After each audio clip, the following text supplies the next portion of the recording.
The Reformation Society exists to stand for the principles and the doctrines of the Reformation.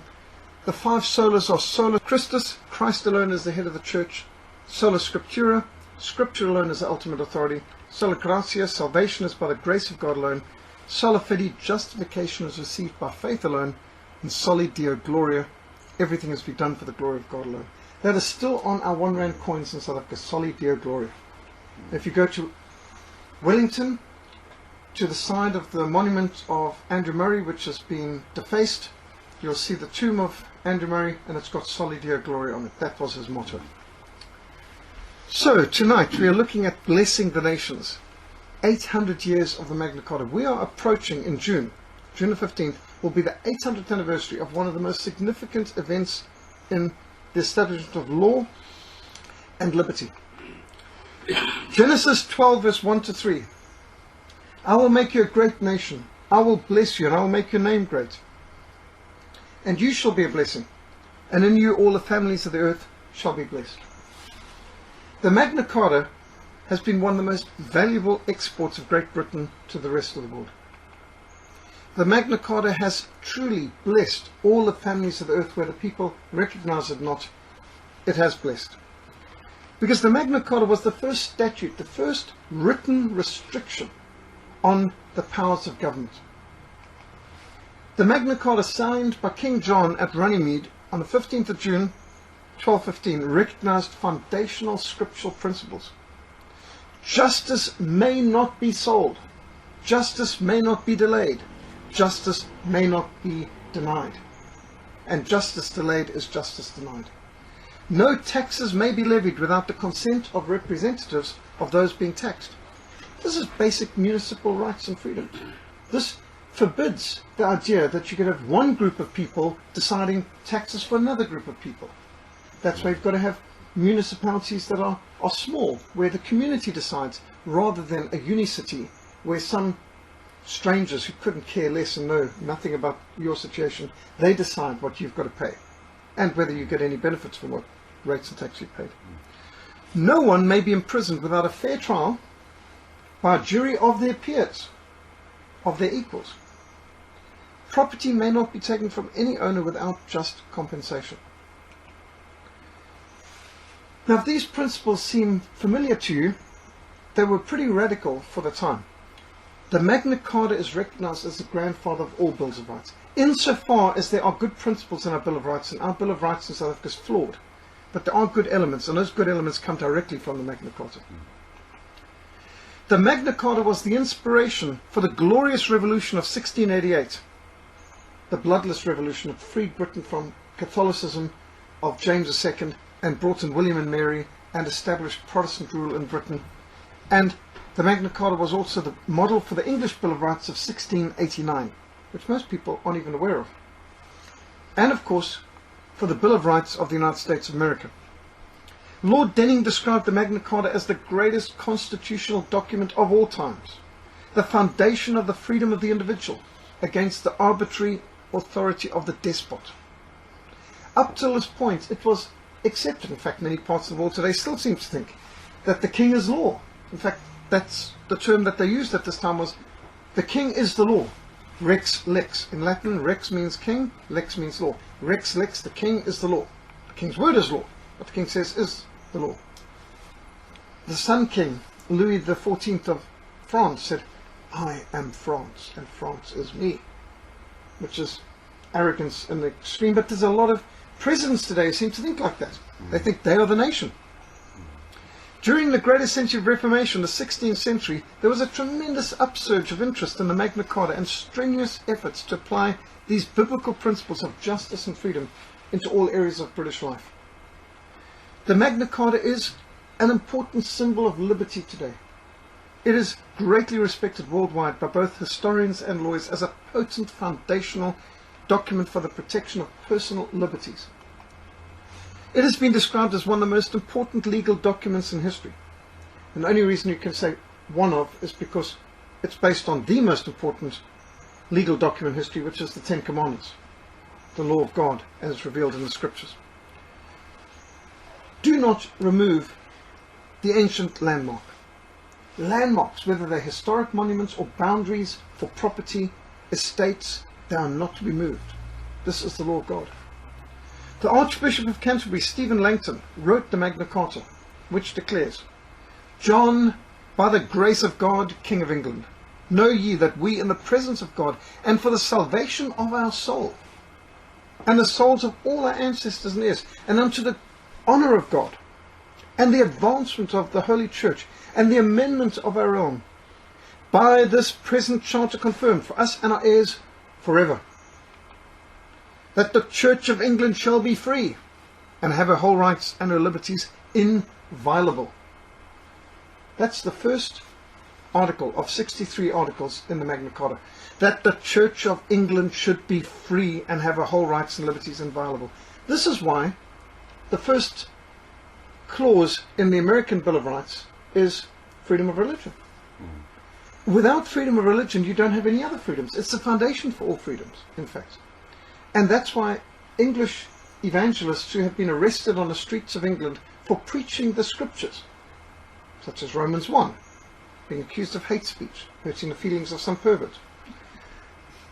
All they need to do is wave a Magna Carta and say, the Church of England shall be free and have her whole rights and her liberties inviolable. And maybe they need to give a bit of a legal lesson to these law enforcement officials who might not have actually even heard of this, to remind them the foundational legal document on which all the laws of Britain are based is the Magna Carta, which is based itself on the law of God.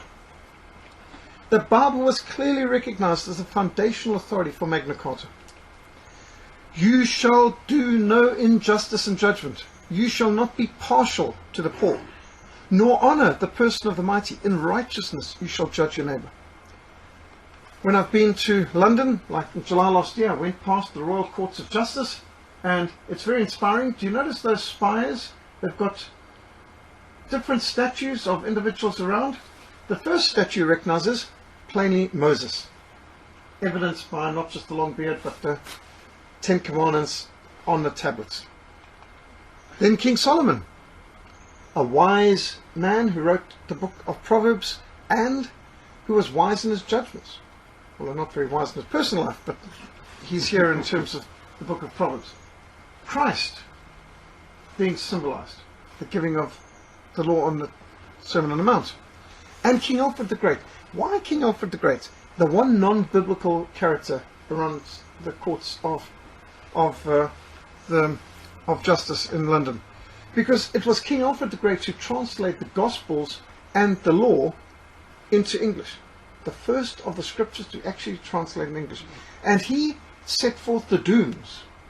Now the dooms of King Alfred are the common law. And the dooms means this doom will fall upon you. These are the punishments if you break these and these laws. And it's called the common law because it was common to all. It didn't matter what your station in life, the same law applied to all. That's why it's called the common law.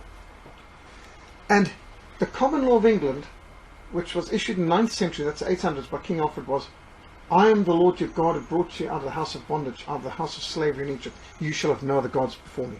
And all of the 10 Commandments, and the case laws of Exodus 20, 21, 22, 23, and the Sermon on the Mount, and the golden rule of Christ, and the great commandments.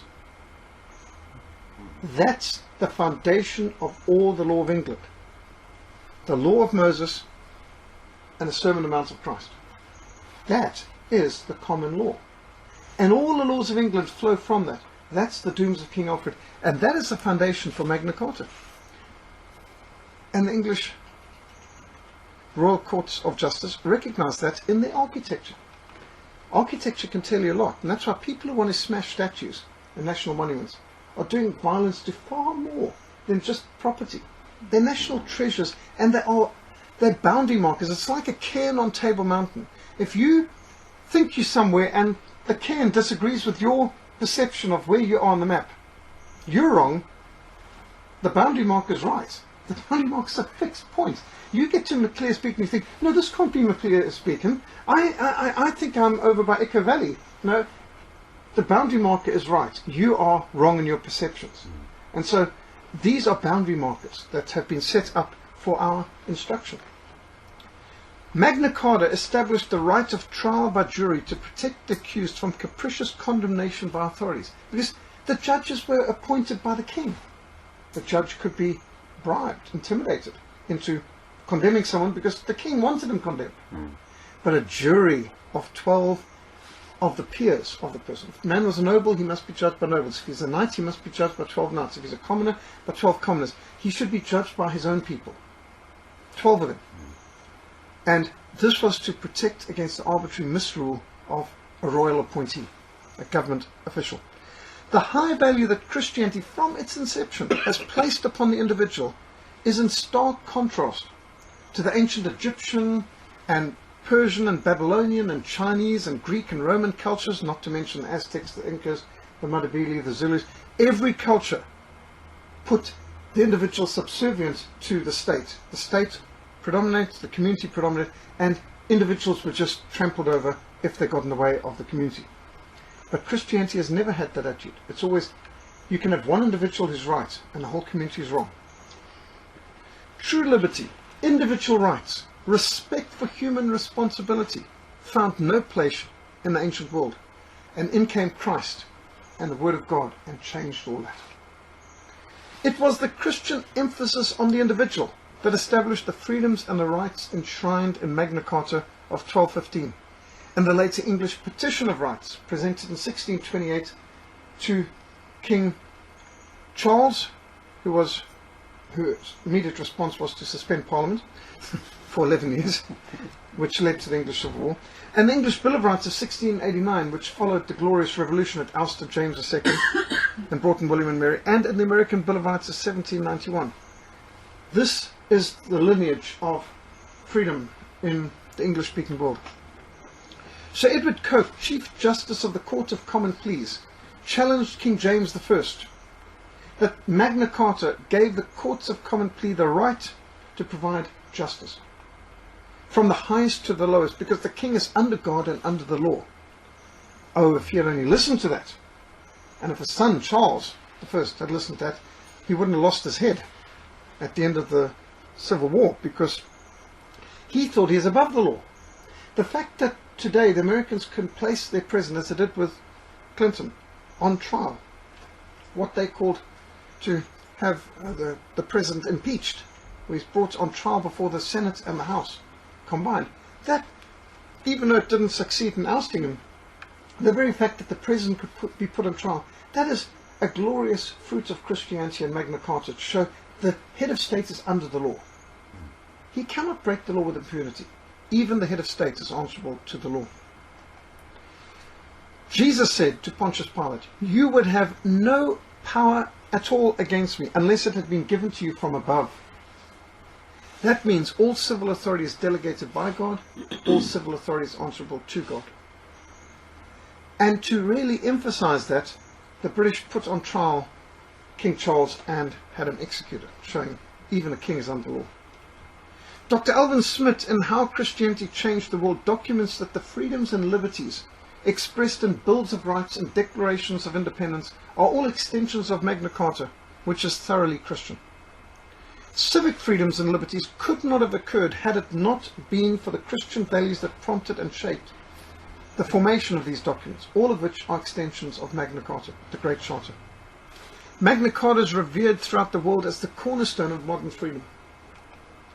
Sir Winston Churchill noted in his History of the English-speaking Peoples that the rights and liberties of English speakers owes more to the vices of King John than to the virtues of any man. That's a bit of a backhanded way of saying something, but what did he mean? Nobody would have required of King Richard the Lionheart a Magna Carta. He was brave, he was bold, he was courageous, he was a man of integrity, he was revered, even respected by his own enemies, because King Richard, the elder brother, was a really bold, brave, courageous man of integrity. Spent most of his 11 years as king fighting on crusades in the Holy Land against the Muslims, and he only spent 4 months of his 11 years as king in England. He once offered London up for sale to fund one of his crusades, so you can see where his priorities lay. But King Richard was the kind of person people respected. Nobody would have asked King Richard to sign this charter because he was recognized as a good man.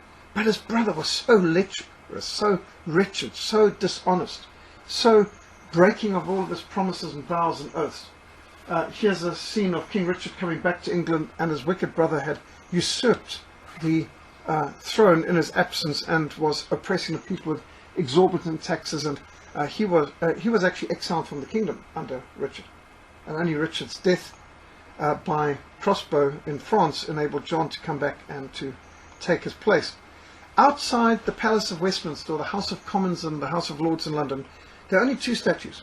One is of Oliver Cromwell and the other is of King Richard the Lionheart.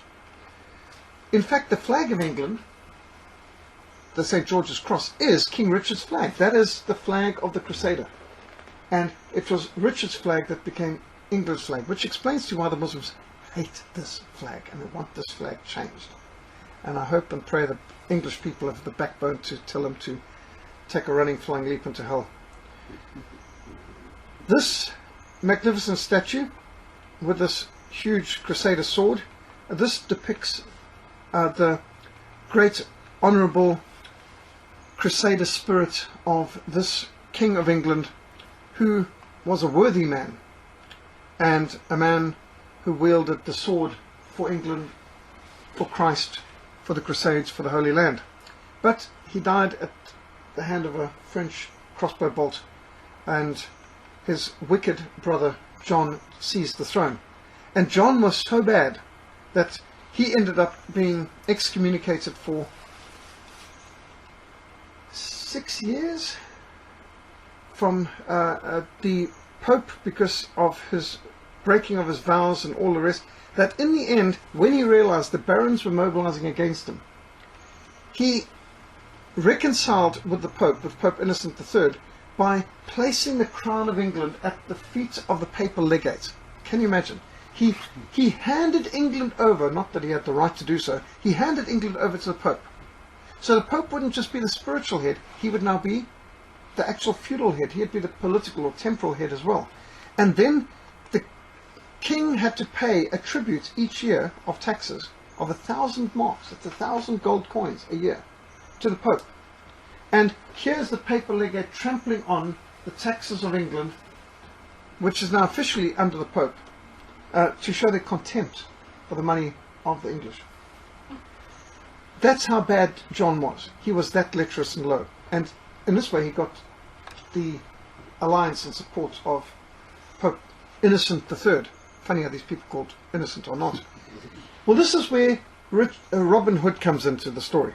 And I trust that you've seen the best of the Robin Hood films, which is the Errol Flynn one, without a doubt. And Robin Hood is not just a legend. There were people, Robert of Locksley, out there in the forests of Sherwood, rebelling against the oppressive taxation of King John, and before he is king, when he is prince, while his brother was in the Holy Land. And so this resonates in English history because the story of Ivanhoe, maybe you've seen the Ivanhoe film too, which gives you a good idea of all the abuses that Prince and later King John was guilty of, which led to Robin Hood and led to the Magna Carta and the barons forcing him at gunpoint, at sword point, to sign this charter, because he was abusing the wards. He would be, if a knight died in the Holy Land or was absent, then the king would take ownership of his property and of his widow and of his daughters, and he would sell them in marriage to people that they didn't want to marry. And that's why even Magna Carta is dealing with it. The king may not interfere with marriage or force it on someone, or force someone to pay a fine or a tax to the government to receive their inheritance promptly, and that widows shouldn't be withheld from their inheritance immediately upon the death of their husband, and that they shouldn't have to pay to the state anything for this in death taxes and so on. And so all of this is dealt with because, as if you've seen Ivanhoe or Robin Hood films, then you would immediately recognize a lot of the problems and the abuses that Prince John was guilty of. So that gives the background. If you haven't seen his films, they're part of our library here. And so the barons of England were outraged because he was abusing the barons. He was abusing their daughters. He was abusing their wives, widows. He was confiscating lands. He was forcing people to pay ridiculously large amounts. Now, John was so bad, he lost everything that Richard had gained. Now, for those who are not aware of the history of it, you know, I'm sure, that in 1066 the Normans invaded England and seized England. England was originally inhabited by Celts, Britons, and the Angles and the Saxons and the Jutes came in and took over what we today call England, named after the Angles, Angleland. And the Celts, the original inhabitants of the British Isles, moved into Wales, Scotland and Ireland. And so Angleland, or England, is where the Saxons, the Jutes and the Angles moved into. Basically Danes and Germans who moved in. Now the Normans were Norsemen. Many people speak of the Normans as though they were French. Well, just because they came from France doesn't make them French at all. It's like the Americans invaded Normandy from southern England in 1944. It didn't make them Englishmen. Just because that was their base of operations. The Normans were Norsemen, as in, Lord, from the fury of the Norsemen deliver us, the Vikings. And so the Norsemen, the Vikings, who invaded in 1066, they owned Normandy. Normandy is that section of France where the Northmen, or the Norsemen, ruled, where the Vikings were in charge. So for many, many years, for centuries, the King of England was called the King of England and of France. Because a huge section of France, more than half of France, actually belonged to the English. The English crown controlled both sides of the Channel for centuries.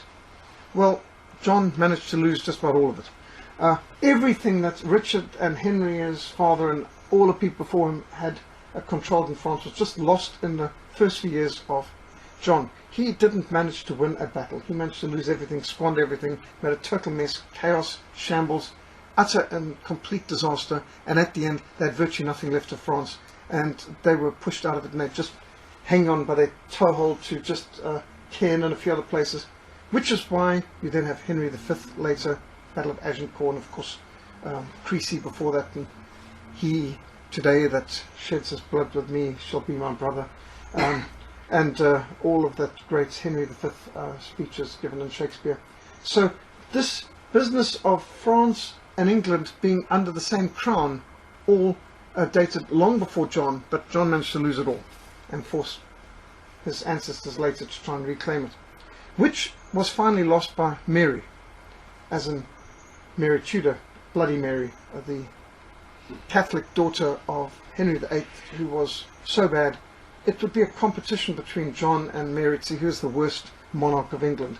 But I think those two would be right at the bottom of the pile as absolutely hideous and detestable, and both of them managed to lose everything in France. And Mary sold Caen, the last part of British possessions of France, to the French to settle some of her debts, which were enormous. So all that gives you background as to why John was overtaxing the people. He kept fighting wars. He fought the Irish, he fought the Scottish, he fought the Welsh, he fought the French. He lost all the battles, and these battles are very, very, very expensive. And so he's getting less and less of a tax base to pay for more and more of the wars, which meant more and more taxes were being piled on the barons who were still unfortunate enough to be under his crown. And so this is where things just went off the rails.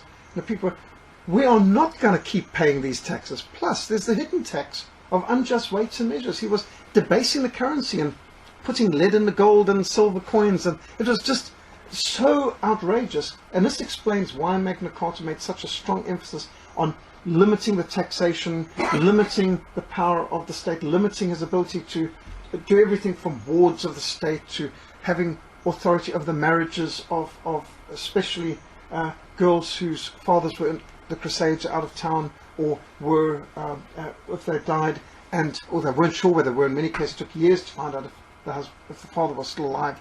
And so these princesses and these barons' daughters, they became wards of the king, as you see with Maid Marian and King John and the whole story that you get in Robin Hood.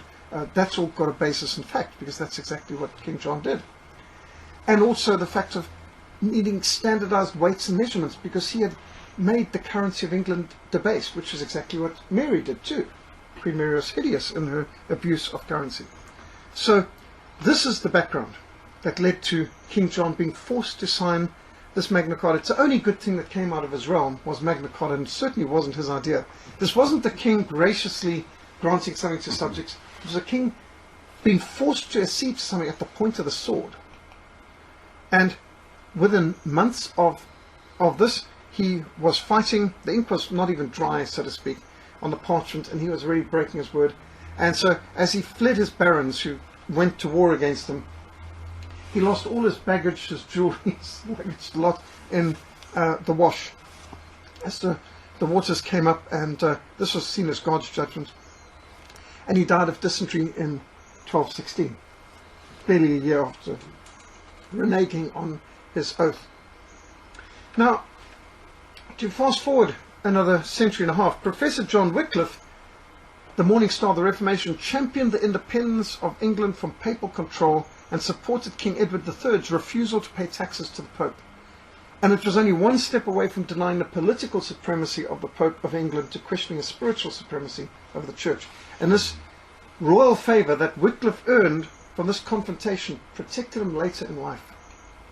And so that he is able to mobilize the lay preachers, the Lollards, to travel throughout the land and read the Bible, preach in the marketplace, and to sing the scriptures in English, laying foundations, sowing the seed, ploughing the fields in preparation for the great Reformation to come. So King John was one of the very worst kings that England ever had.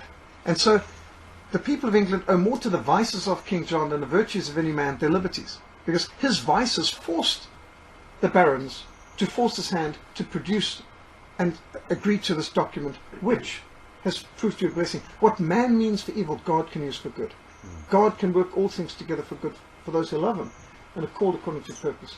And so we should not be too discouraged when we see evil things taking place. We're living in evil times. Violence, treachery, lawlessness, wickedness. But those things can be used for God's honor and for our good if it makes us better, stronger, chase us back to the scriptures, back to God, and we will develop greater strength of character in having to overcome these challenges than otherwise. I mean, just think of, for example, our ancestors who were voortrekkers, who faced wilderness, carved civilization out of absolute wilderness, had nothing given to them free. It was hard times that made strong people. Strong faith and hard times is a good combination. The reformers, the martyrs, the people who advanced our freedoms, they weren't people who knew ease and comfort and safety. They knew danger, difficulty, but that's what brought out the best in them. John's cruelty and capriciousness drove the barons of England to mobilize and to compel King John to sign the statement which Archbishop Stephen Langton had authored, Magna Carta, or the Great Charter. So the signing of Magna Carta, 15 June 1215, was a splendid victory for the English people. If you see any copies of Magna Carta, it'll always say 15 June 1215. That's the date on the documents. But it was actually fully agreed to by the 19th of June. So you may see a difference in dates. The documents will always say 15 June. That's when they met with him, and that's when he, in principle, agreed. But it took hammering out and royal clerks reworking the documents until the Magna Carta was fully agreed to and the royal seal was affixed to it on the 19th of June. So you may see people using different dates, but normally 15 June is considered, that's the date. This marked an end to the arbitrary power of any ruler to throw a man in prison without first granting him the opportunity to prove his innocence.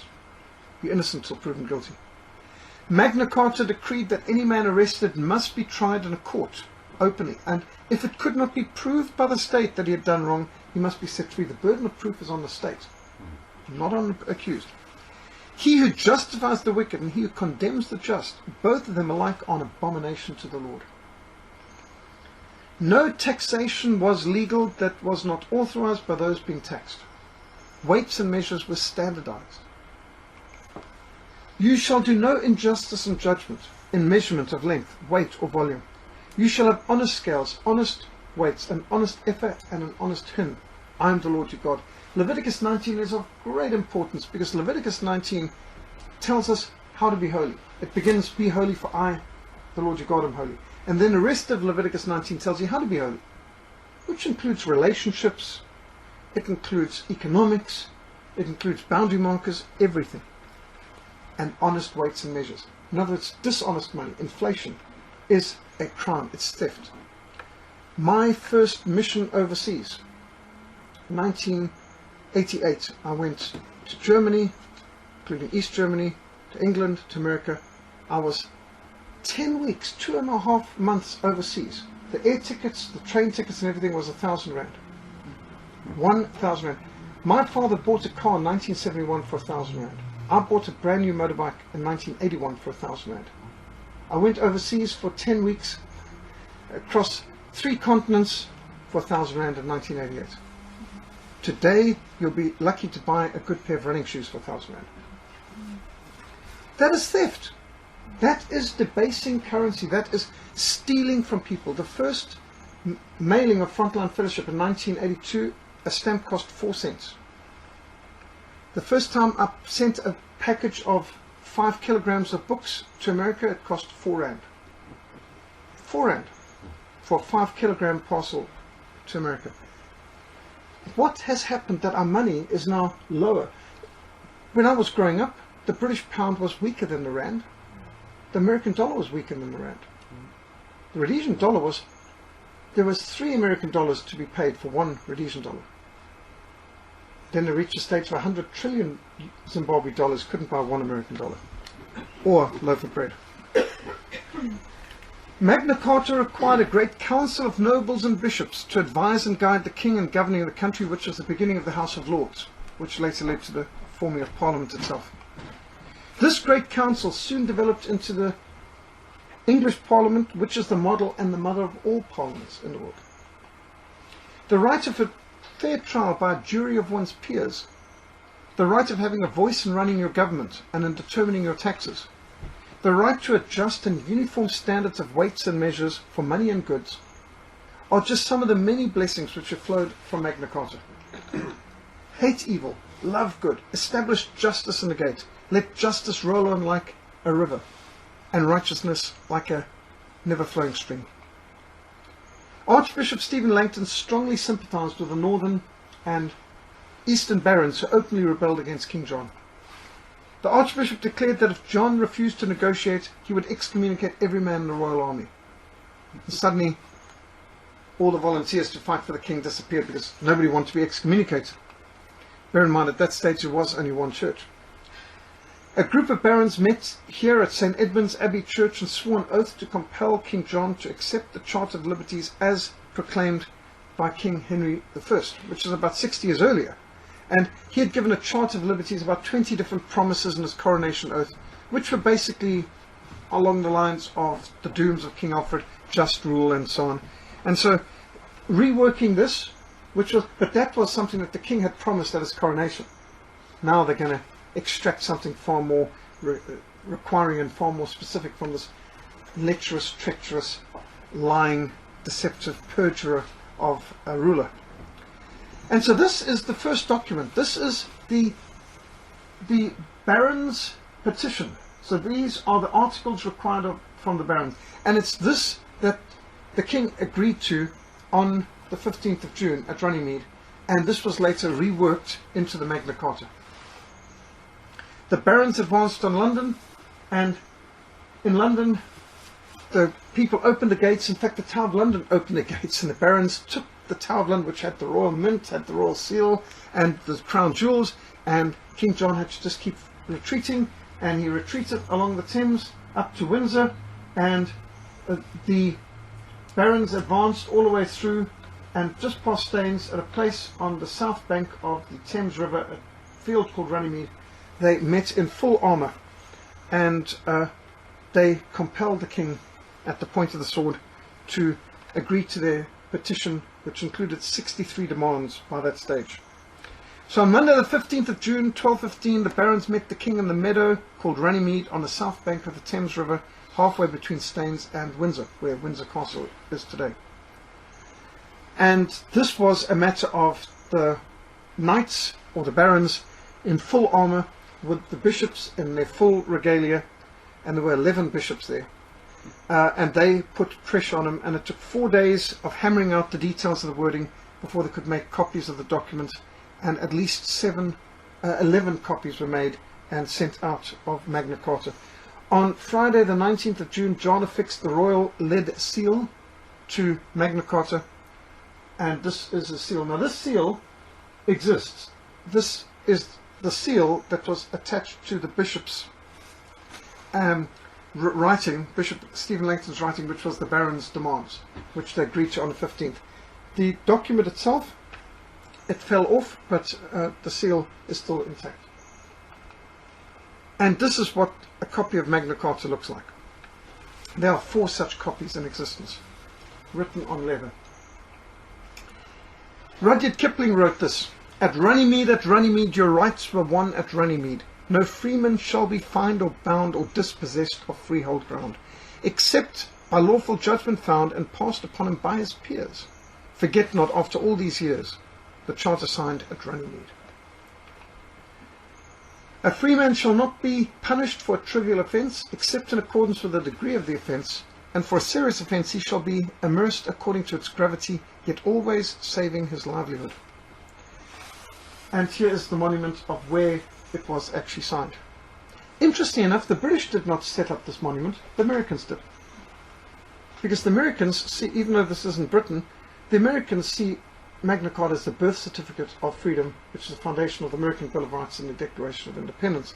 And most people may be surprised at that, but you see, the Americans were mostly British people who saw that their chartered rights as Englishmen was being violated. They were not being protected in accordance with the chartered rights which they should be living under in England. Just because they're across the ocean didn't mean they didn't have the right to have representatives agreeing to the taxation, having fair weights and measures, and being protected in their persons, habeas corpus, from unjust arrest.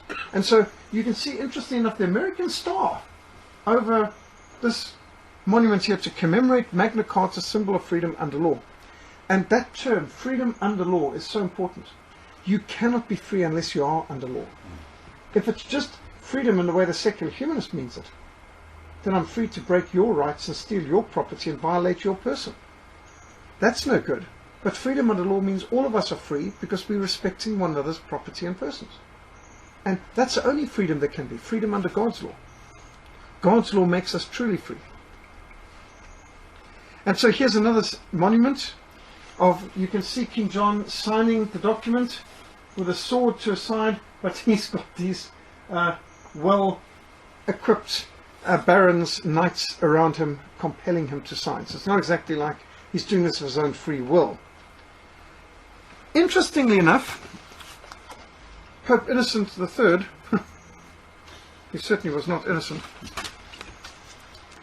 he had his time in the papal position at exactly the same time that John was king in England. They just overlapped.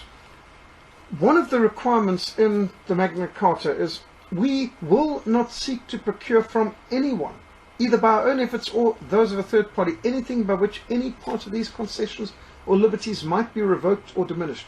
Should such a thing be procured, it shall be null and void, and we will at no time make use of it, either ourselves or through a third party. And within days of signing this, he was sending a third party to go to the Pope to declare this annulled, which the Pope did declare it annulled, which is an exact violation of what he had just done. But the Charter, this Magna Carta, also empowered the 25 barons to swear to uphold all the articles faithfully and cause them to be obeyed by others to the best of their power, and that the 25 barons and any others that they may co-opt will cause with all their might the peace and liberties granted and confirmed by them in this charter. And so one of the requirements of Magna Carta is that the military powers in England were to ensure that these principles be adhered to. And that is one reason why Oliver Cromwell and Parliament believed they could mobilize the military against the king, was because he was violating Magna Carta, which required that those with the military might to do so, to force him to stay honest. And that's exactly what the Americans thought they were doing also in 1776. In Worcester Cathedral, you can see King John the Worst's memorial, and it's intriguing that he's got these little creatures on his shoulder. One is a demon and the other is an angel. Speaking about the fact that, you know, you've got these two voices in your head. You've got the angel sitting on your one shoulder telling you to do the right thing, and you've got the demon on the other tempting you to do the wrong. And so the idea was that he was tormented by the voice of his conscience and the voice of his demon, but he seemed to have listened to his demon more. An intriguing thing, I don't know if you've ever seen another tomb where persons had an angel and demon perched on his shoulders in the tomb, but that's King John the worst memorial. Despite all attempts by King John to violate his commitment as soon as it was made, and the hostility of Pope Innocent III to Magna Carta, the regency of John's younger son, Henry III, who was only 9 years old when his father died and he acceded to the throne, he reissued the Magna Carta in 1216. And his son, Edward I, reissued Magna Carta in 1297, confirming it as part of England's statute law. And there were a few points that fell off because they were just for that time, but all the essence and core of it was reissued, and it was really entrenched. And so while the original Magna Carta was violated by the one who had signed it, his successors and heirs reconfirmed it, and it got entrenched into English law and into the statute books. During the time of the Reformation in the 16th century, there was an upsurge of interest in Magna Carta as lawyers and historians traced the principles of freedom to the Great Charter, to biblically based laws enacted during the times of the Anglo-Saxons, such as the dooms of King Alfred the Great at the end of the 9th century. It is not good to show partiality in judgment. He who says to the wicked, you are righteous, him peoples will curse, nations will abhor him. Both James I and his son Charles I attempted to suppress discussion of Magna Carta, and this led to the English Civil War of the 1640s and the execution of Charles for high treason in 1649. The first time in history that a king has been put on trial for treason and after due process executed. Kings have been assassinated before, but never before had a king been executed after a trial. And this most dramatically proved the point that the king is under the law. No longer Rex Lex, now it's Lex Rex. The law is king. It was the violation of the rights of Englishmen as outlined in the Magna Carta that led to the glorious revolution of 1688, which ousted the Catholic James II and welcomed the Protestant William and Mary from Holland to the throne, and the signing of the English Bill of Rights in 1689, which most people have forgotten. But Britain did not forget to mint a coin in 1989, linking 1689 with 1989, the tercentenary of the Bill of Rights. And most English people I've spoken to are not even aware there is a Bill of Rights in England. I've had them say, no, America's got a Bill of Rights, we don't. That is how poorly educated the average people are in the schools in England. Sad.